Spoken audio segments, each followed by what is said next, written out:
Hey guys, what's going on? Down here in this hot Florida weather. My dog's out there making sure they weren't chasing the chickens. They're just playing with each other. Anyways, hot Florida weather, muggy, typical August. So anyways, my last video I talked about setting up an indoor system. I had the shed out here, and it's been kind of just being my storage area, and I've had it for other things. But I want to try to convert it into a bunch of indoor growing space. And so what I've done is I've kind of set up an indoor aquaponic system. Just a small one, probably relatively easy for anybody to set up. Now I had some stuff that I wasn't utilizing, which made it inexpensive. But without further ado, let me go ahead and show that to you. Alright, what we have here is the tank, and that is Brutus down there. And he's got him a friend with him. So I've yet to determine if that's a male or a female. I think it's a male because they're not really having a lot of problems. With what I've read, could be wrong. Somebody can correct me that the males get along pretty good. From what I was reading, if you get a small female in there, he'll basically just kill her from badgering the heck out of her. And I did have a couple in there, and they were getting badgered the heck out of her, they near killed. So I took them out. I'll wait till they go bigger. So anyways, there's the tank, 55-gallon tank. It's got a little pump down there in the corner. It's a 40-gallon filter I got on the back there. Probably don't even need it, but I just got it because I had it. And let me go ahead and zoom up here in a minute to the plants. Let me zoom in on Brutus there a little bit. You can see he's gotten pretty good size. I'd say he's about 5 or 6 inches now. And that's pretty good for considering the age. Now what I have it sitting on here is, it's like a, I don't know, kitchen baker's rack. They had them at Lowe's. I bought it years ago, about $90 I think. So let's zoom up. Hopefully this light won't glare off too bad. No, it's not too bad. Okay, so we got here is basil. That clump there is just some basil I picked off. If you notice, these plants have been cut off a little bit. Now this one is running the DWC. Let me go ahead and show you what it looks like underneath. You know, typical.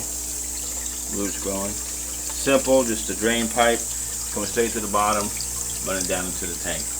But anyways, this is all one plant. All this basil you see here, all came from one plant that you buy at Publix. They sell like, they sell herb plants. And so basically this all came in one clump. I separated them. They were kind of leggy from being inside at Publix, being for sale. So all I did was I cut them, a lot of them off right here, as you see. That one's got a little bit of growth come back, and I actually put the tops in over here. So, and this is some, I just trimmed off of some of those tops that I replanted. It's a nice little pile of basil there. So hey, yeah, it's pretty good. If you look back in the back, I got a little cherry tomato. Just put it in there, mostly for. And I got to put another light on this spot. I'm gonna have the light really concentrated, hopefully. Plus, got the light from the window.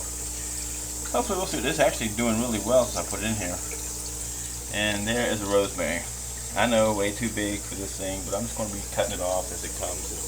You know, if you look at the price of fresh herbs, from what I paid for the plant and that little bit right there, and when I've already taken off about another handful that size, and I mean I've gotten back the money from the plant. So yeah, really no big cost involved there. Both of these are the same way. These are continuous flow beds, except for they're using rock. And if you look down inside there, you can just see the little drain pipe. Hopefully it's coming in good. I can't really see, but I hope it's coming in good for you guys. And it just comes out, boom, down there into the tanks. These leggy things here are just some cucumber seeds I threw in there, and when I first put them in, I didn't have my lights really set up, so they got kind of leggy, but not really too much worried about that.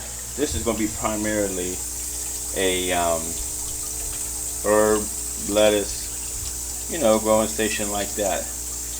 And dare I span around the shed and show you my awful mess? I think so.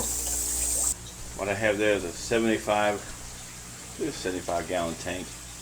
And you can see I'm going to have an indoor setup. This is where my old fish tanks were. Right there was Brutus's old house. There was his residence. There where it's at. But anyways, I'm going to have this come down. Now I've thought about doing this a couple of different ways. I thought about running some NFT, and then again I just thought about running all DWC and these little bins that I have set up here.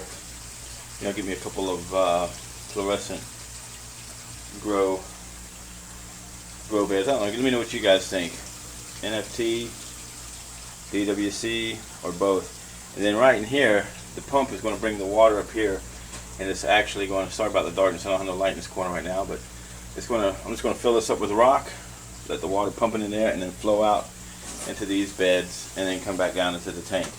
You know, most of this inside gardening isn't for like trying to grow whopper amounts of produce, even though I think it'll do pretty good, especially on herbs. What it's actually meant to do is just to keep my water quality pretty good for the fish. These are going to be some breeder tanks. So, you know, and as I get more, I got some more space. This is where the 150-gallon tank was sitting. That is now outside the window there. I did a little video on that, and I'm going to be showing it to you guys here shortly. I won't show you the other side of the shed because that's where all most of my stuff is. But I will once we get it right. You know, I don't want to make it looking too bad. So anyways, there we go, guys. You know, nice little indoor setup. This setup here, realistically, if I had to pay for everything, it would have cost a little bit, but I got the tank for free. Got these bins for free, food grade. Basil plant cost about $4, I think. Already got my return on investment. These lights are the ones that I had inside. And so that pump is probably about 25 bucks. And I'm going to give a review on that pump. I know I talk about giving stuff all the time, but I am, because that pump, I'll tell you what, for the money, it's awesome. It could do a lot more than what it's doing here. So, anyways, I'd say total in this tank, this whole thing, maybe $100 with the rack. Well, maybe a little bit more with the rack. 120, the pump and the rack. But you can make this out of wood yourself. This stand to hold it, you know, a lot cheaper. Maybe make it look a lot nicer. But as you guys have seen, a lot of my aquaponics doesn't have aesthetics built in. Hopefully it will in the future. Not that it don't, I'm just trying to use, you know, as much recyclable stuff as I can. So anyways, guys, hey, look forward to you guys looking at this, interacting with it. If you got any suggestions, I'd love to hear it. I appreciate you watching. Go ahead and don't forget to subscribe, you know, like, hate, whatever. Alright? Y'all have an awesome one. Bye.